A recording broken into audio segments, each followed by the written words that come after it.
Hey guys, welcome back to my channel. I know it's been a while, but I was doing an intense testing on this new Oppo Find N3, or aka the OnePlus Open phone. If you didn't know, OnePlus and Oppo are the same company. In some region it's called OnePlus and in some regions it's called Oppo, but the main company is Oppo. I've been testing this phone about a month and I want to tell you my honest opinion because what I saw in other people's reviews were completely different into what I experienced. Let's do a quick unboxing and see what was included in the box.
Now that the unboxing is out of the way, let's get into it. So I got a massive list of pros and cons and we're gonna go through them one by one. Let's start with the displays. I personally love the form factor of this front display on this phone. So it's basically around a 6.3-inch display, but compared to a Galaxy Z Fold 5, the difference is that this display is not narrow and tall. It's wide and it feels like a normal phone. And I love it. It's a really good high quality 120 Hz refresh rate display. It's 10 to 120 Hz. It's better than the Samsung one. When it comes to picture quality, I love how it's not too vivid and it's in between. It's natural and also colorful. And I love how the form factor is like a normal phone. And when you open it up, you get that beautiful 7.8 display, which I really love. One of the main things about this main big display is that crease is not as visible as the Samsung was. The Samsung was really visible. It was in your face type of crease and it kind of would bother me after some time. So yeah, I'm a really big fan of this screen. The brightness is okay, I'll get to that in the cons section, but when it comes to the colors, when it comes to the form factor, I love how the bezels are so thin and symmetrical throughout, and the middle display is 1 to 120 Hz refresh rate, which is even better. I love how the continuity is between these two displays. When you go from the big one to the small one, it's basically seamless. While I had some issues with the Motorola and the Samsung in the past, for example, I was on TikTok, I was watching something on the small screen and then I would open it up and a different content was showing and I was like, okay, why is it just not going to the same content? Or sometimes it was just not flawless. Well, with this one, the continuity is amazing. When it comes to the build quality, it's such a solid build phone. It's made out of aluminum, and also this one that I got, the back is, I think it's leather. I don't know if it's real leather or it's like vegan leather, but it's really good. It's really light and it's really thin. Now, let's talk about the elephant in the room. That camera bump is massive, like an elephant. So literally, the elephant in the room.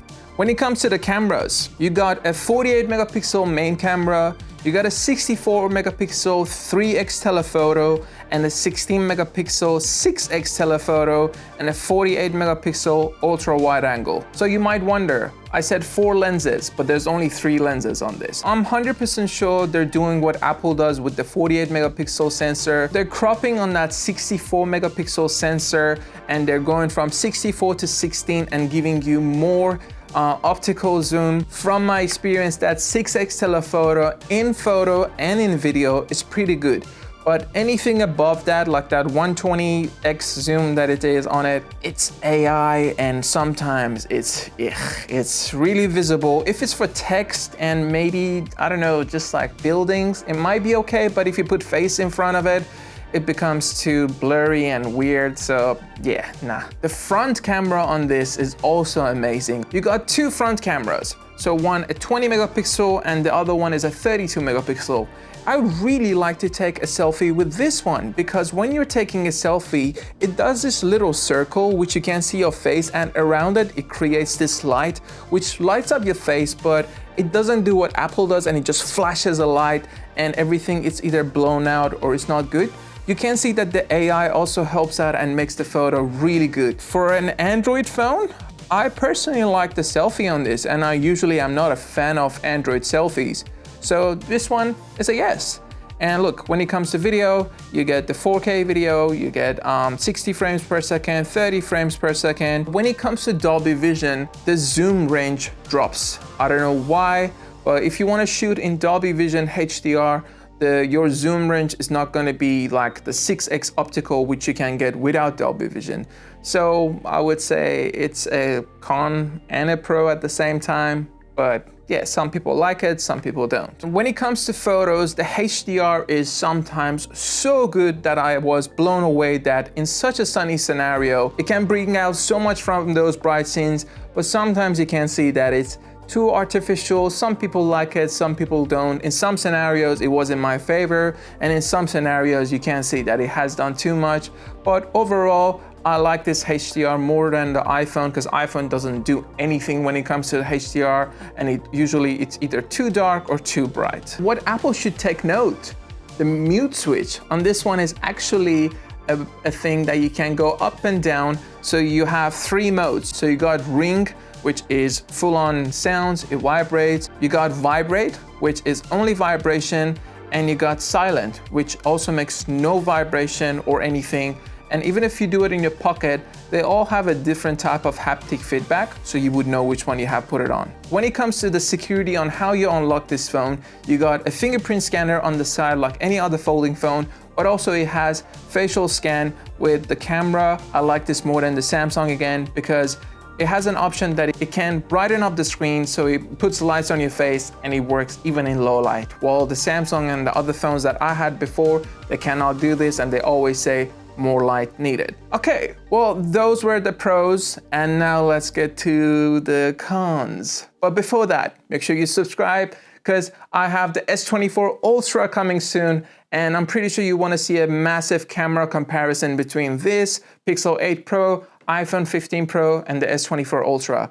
So as you know, make sure you subscribe. So I want to quit my 9 to 5. If you're a Dragon Ball fan, let me know who's your favorite character. So let's talk about the cons. The first thing out of the box that I realized is the Color OS. Yes, it has some cool features like when you want to multitask is a new thing which you can jump between some applications, but I don't know, stock Android feels way better in my opinion, and I want every phone to be stock Android. I don't know if it's because I'm an Apple user and I love how iOS feels, but yeah, the Android on this is not it. And it feels heavy, and the 120 Hz refresh rate sometimes doesn't feel like 120 Hz. I don't know if it's because of the display or if it's because the software is too heavy. Again, great displays, but when it comes to the brightness under direct sunlight, I realize that sometimes I cannot see anything. Although on the Oppo website, it says the brightness can go up to 2800. Maybe it's in some HDR videos or some special occasion. But yeah, I was not a fan of the brightness on any of the displays. Also, the auto brightness is always trying to bring the brightness so low, even in direct sunlight. I don't know if my phone is faulty or it's just a software update that's gonna fix it in the future. But yeah, I wasn't a fan of it. This is what I saw in a lot of reviewers' videos. They said it has a 67 watt charger and they count it as a pro, but in my opinion is a con, and let me explain why. So if you wanna get that 67 watt charging, what no one is telling you is that you only can achieve that 67 when it's connected to the main power brick that is in the box. And the power brick is a USB-A to USB-C. which is weird on its own. If you connect this to any USB-C charger, even if it's like a really fast USB-C charger, you only get 18 watt and is capped. What I don't like about it is that the 67 charging slows down when the phone heats up. Look, it makes sense, but also what's the point of slowing down when my 18 watt charger charges it at the same rate, just not fast for the first 30 minutes. So in my opinion, that 67 watt charging is a little bit gimmick. The battery is not the best on this phone. Like sometimes without even using it, like the other day it was in my pocket, after I took it out of charge, I'll go to work, half an hour later, 20% down. I was like, hello, what's going on? It wasn't downloading anything, it wasn't doing anything. I don't understand what happened, but the battery drains really fast. I guess because it's a really thin and light phone, they had to skip out on the battery. But yeah, not the best battery. As usual, not all Android phones are like Apple. When you're switching between like the 0.5 up until the 6X, you can see the colors are not consistent. Sometimes the photo that's been taken afterwards fixes this with the computational photography, but sometimes it doesn't, so it feels like it's been taken with a different phone. I wish Android phones could fix this, but yeah, this is one of them and I don't like it. The speaker piece on the front of this phone, it's not the best when it comes to phone calls. I understand that we forget that phones are also for phone calls and we really care about the processor, the display, and the cameras, but also taking a phone call is the main purpose of a phone, right? Yeah, it's a really, really low volume speaker and I personally don't like it at all because I constantly shove it in my ear, but I end up putting it on speaker because it's not the best when it comes to those stuff. One more thing, this camera bump. It makes holding the phone in one hand so difficult because it's always in the way. It's not the best when you want to type something and I always have to clean up the camera afterwards because the way I hold the phone is like this and my finger is always on it. So yeah, massive camera bump. I think it's an overkill. They didn't need to do this, but I guess it is what it is. And the last thing, it's not a con about the phone. It's about, I guess, the brand not being popular. There's not much accessories for this if you want to find it in retail shops. Yes, go on Amazon, go on eBay, but everything is cheap. There is no like Tech21 for this. There is no Zag, or there is no D-brand. If they one day want to sponsor me, please hit me up. That sums up my review. What I would rate this out of 10, I would give it a solid 8. Yes, I yapped, but this is one of the best foldable phones that I have tried. I would definitely recommend it if you want to try a foldable phone. It has really good cameras according to my bestie MKBHD. It's a solid phone, too overpriced. So definitely get it while it's on sale. Like I paid 2,300 on sale, 2,300 Australian. If you are an American viewer, still, it's a lot of money, and I don't think a lot of people would spend this much money. Thanks for watching, and please make sure you subscribe because all these videos are coming out of my own 9-to-5 earnings. I'm not sponsored, and I am paying just to make these content for you. So if I'm lacking behind, it's because I'm actually taking my time. I'm not sponsored. I don't read off a script paid by the brand to me. These are all tests done by me. Let me know if you would grab one of these or what folding phone you have. And also, are you excited about the S24 Ultra with that non-curved display? Finally, I cannot wait to see that. Until the next video, take care. I'll see you later.